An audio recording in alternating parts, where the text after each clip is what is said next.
to take a moment to give credit to City Prepping.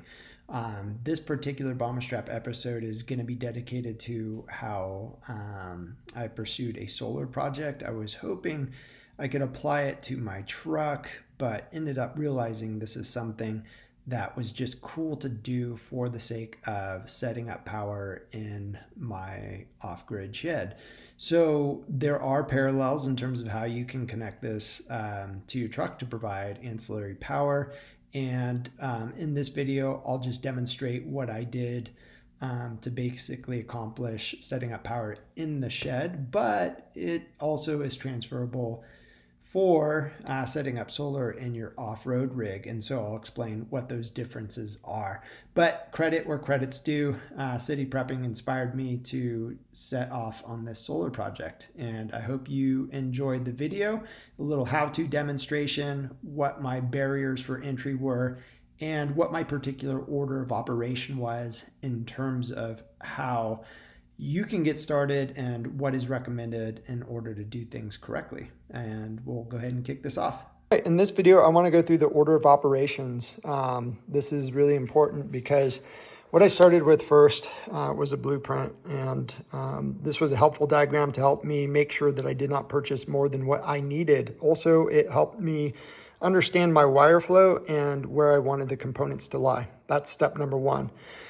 Step number two, when you're doing the install, once you've mapped out what you want, you're going to place everything on a size board that you think is going to be best for your situation. In this case, this was 30 across by 21. 700-watt inverter, fuse, positive bus bar, on-off switch, A&L fuse to battery. This is going to be really cool. This is a fuse block system that I chose so I can run different things like lights off a DC breaker. So this is something that I wanted. It's extra. I have it protected with a 30 amp system, and then that's going to the positive bus bar, and then it's connected to the negative terminal, which goes to the negative bus bar, and then you have more going on. But let's stay on track here. What's going on? 700-watt inverter, A&L fuse, positive bus bar, on-off switch, another A&L fuse to the battery, a fuse breaker system. This is called a shunt. This is going to give me my battery reading in terms of the power that's left. This is a sensor that will give me information on the inverter. And this here is the solar charge controller.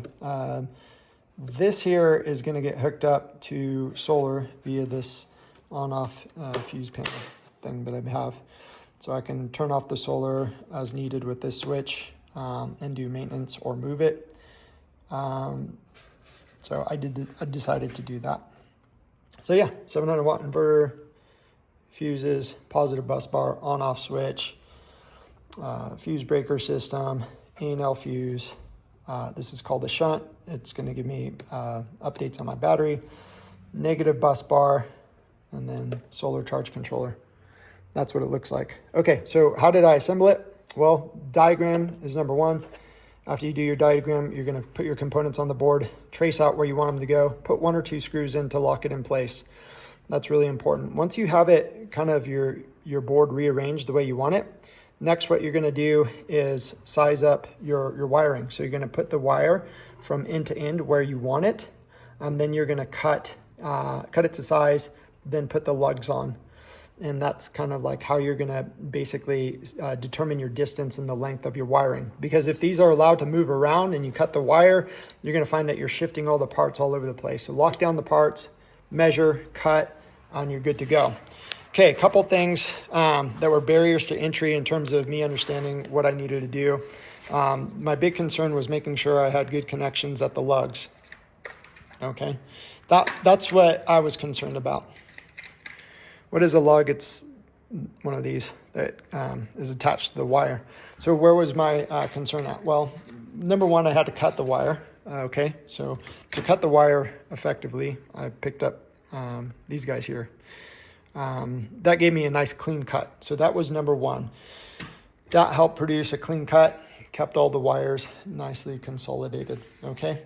Next came stripping the wire. So I was going to have to remove the insulation piece. So this would go around the wire, and then I would take it, move it around, and then to actually get the rubber insulation off, they have this little tooth in here that you're going to put over that, strip it.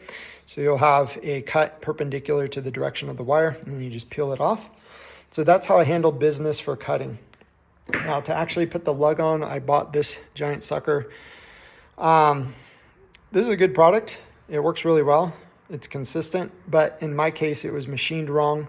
And when I went to compress it down to actually get the lug to stick on the wire, it never pressed it down hard enough. And that was rather unfortunate because the lug was able to come off. You need these lugs to attach really strongly, and you don't want the wire to be able to pull off. So to do the job, I went with a rudimentary system, super simple. This was the company of the product I use.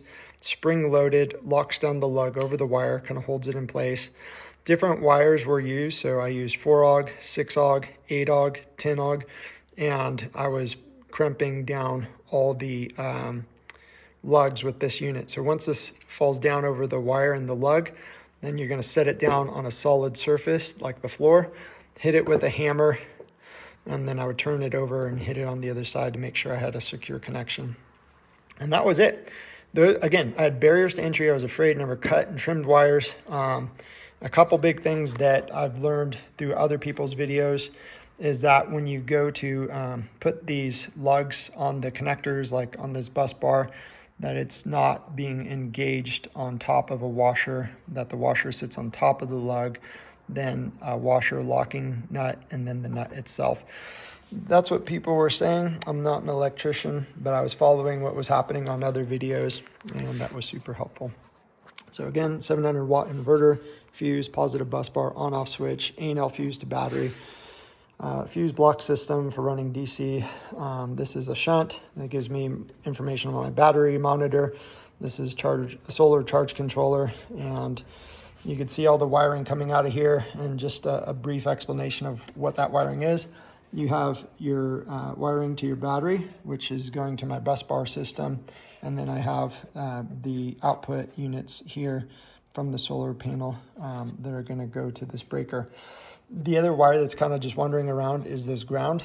You might be able to see it, but there's a ground insignia here. And basically I'm going to have this connected to the negative bus bar, and then this will go to the 8-foot copper rod that's in the ground. And that's my system, and I'll show you some more videos once it's fully set up. Okay, inverter is just powered on. Let's see if there was any thermal changes here.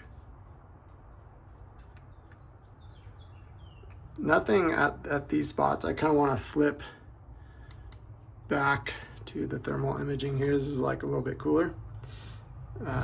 Cooler as in cool. As it looks cool. Nothing really hot. So 86, 875 is the hot. That's the positive connector. The negative is reading at 78. Anything else popping out at us? Not really. I mean, everything's consistently at 75.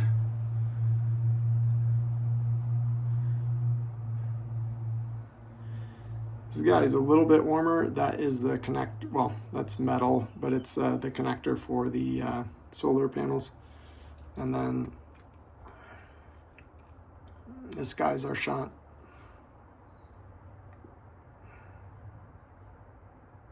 I don't really see any issues. Everything looks good.